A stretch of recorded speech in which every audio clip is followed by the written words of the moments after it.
This is Lowell Ann, and today I'm going to talk about how to deal with stress and overwhelm. Early in my career, I experienced some pretty dramatic stress symptoms, but today I'm relatively stress free. So, what I'm going to do is provide some of those techniques that worked for you with the hope that they'll work for you too.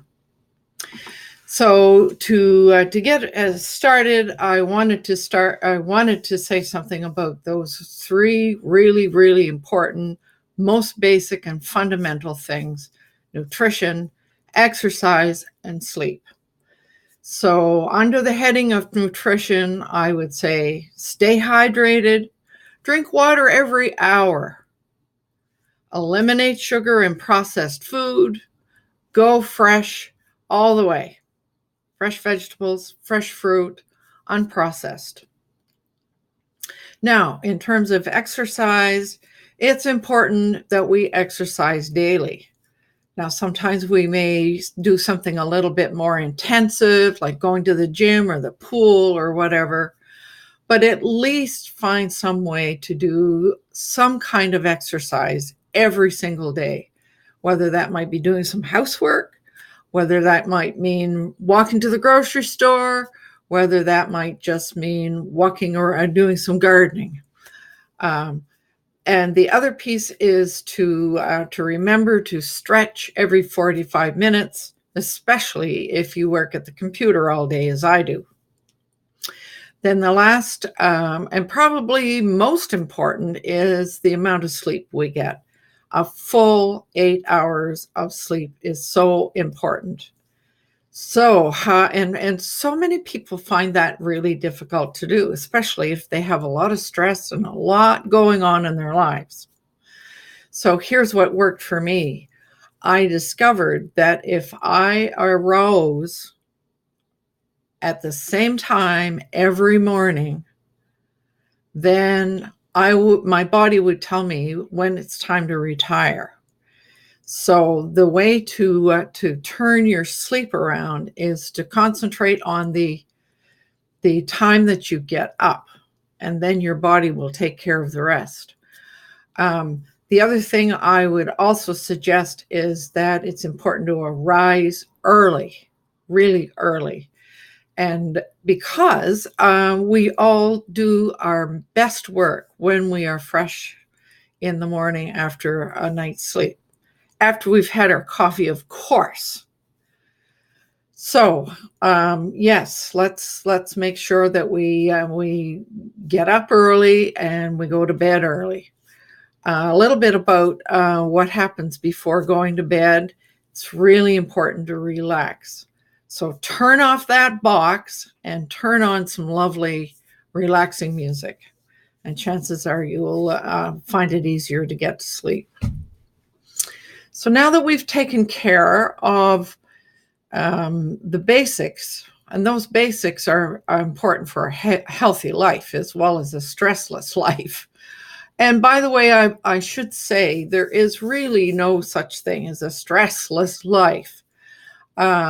A little bit of stress is not a bad thing for us because it gets us going, motivates us, and it gets us to spring into action, etc. Okay, but if you're experiencing stress and overwhelm, then let's look at some techniques to get a handle on that. Well, the first thing is to decide to take care of yourself first. If you don't take care of yourself first, you can't possibly take care of all the other people and things that you need to do. So that's the first thing. Take care of yourself first. And you need to find some way to bring some relaxation into your life. Breathe it's a good place to begin. And if you're stressed, sometimes if you just sit and take 2 or 3 deep breaths, slow, deep breaths, that's a good place to begin. Or you might like to take up meditation. Some relaxing music can help. even positive affirmation of some sort that will help to keep your frame of mind in that positive place. You need to find some way to take the rest and the time and some time alone. And when I say that, it's not to do with anybody else but just yourself. Time when you have nothing that you have to do or that you should do. And that should thing. Time to just putter, to read, to snooze, to pick the dead heads out of the garden, whatever that might be. No boundaries, or not boundaries, no deadlines. Just to be able to be in the moment. Find something that allows you to do that by yourself. Then you need to set your own boundaries. You need to know what you need and insist that those boundaries are respected, both by yourself and those around you. And of course you can do that in the most subtle way. And finally, I want to say that we all need to learn to say no, especially if we're in this time of stress and overwhelm. And of course, your ability to say no is going to be based on your limitations of time and energy. Doesn't mean that you say no all the time, but you paying attention to those two things is really important. Okay, so now we've made some decisions, we've made a bit of time for ourselves, etc. Now, what about all those obligations that are there? And I hear so many people say that their stress comes from the fact that they have too much to do, not enough time to do it in. So it's important to recognize that when you're in this stress and overwhelmed situation, to know that you must reduce the number of obligations that you have. So how do you do that? Well, what worked for me was to do a brain dump. Take a piece of paper and pencil and write down every single thing you know you need or should or want to do. Everything, whether it relates to your work, your family, your community, to yourself. All of those things. Write everything down. Then look at each one of those items and categorize it according to Covey's quadrants. And of course, you'll see the quadrants on the webpage. I've labeled those quadrants A, B, C, and D just for ease of discussion. So now that you've got everything categorized, do only categories A and B for now. When you get on top of your stress and you're overwhelmed, perhaps you can look at the others later. Just focus on A and B. Okay, so sometimes we find this exercise a little bit difficult to do. Maybe we need some help and assistance from somebody else. So the next thing I would suggest is to find an objective listener. An objective listener is not your spouse. I don't know of any spouse that can be objective about their partner. So find a friend who has some really good listening skills. Hire a coach who's skilled at questioning and helping you sort of make decisions and get focused. Or use a journal to record your emotions, to put those down, get things off your chest, and maybe do a little bit of problem solving.